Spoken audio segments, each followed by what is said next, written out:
بسم الله الرحمن الرحيم. الحمد لله الذي أنزل على عبده الكتاب ولم يجعل له عوجا قيما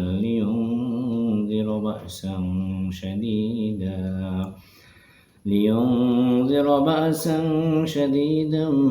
من لدنه ويبشر المؤمنين الذين يعملون الصالحات أن لهم أجرا حسنا ماكثين فيه أبدا وينذر الذين قالوا اتخذ الله ولدا ما لهم به من علم ولا لآبائهم كبرت كلمة تخرج من أفواههم إن يقولون إلا كذبا فلعلك باخع نفسك على آثارهم إن لم يؤمنوا بهذا الحديث أسفا إنا جعلنا ما على الأرض زينة لها لنبلوهم أيهم أحسن عملا وإنا لجاعلون ما عليها صعيدا جرزا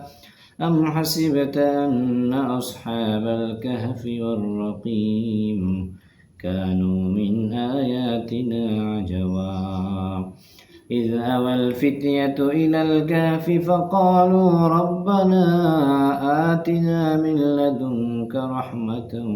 وهيئ لنا من أمرنا رشدا فضربنا على آذانهم في الكهف سنين عددا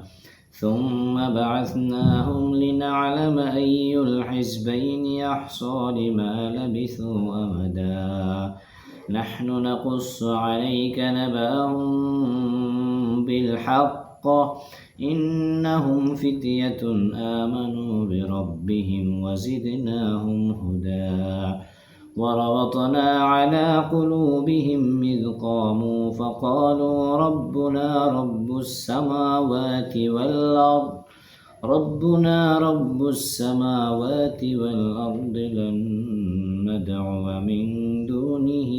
إلها لقد قلنا إذا شططا هؤلاء قوم اتخذوا من دونه آلهة لولا يأتون عليهم بسلطان بين فمن أظلم ممن افترى على الله كذبا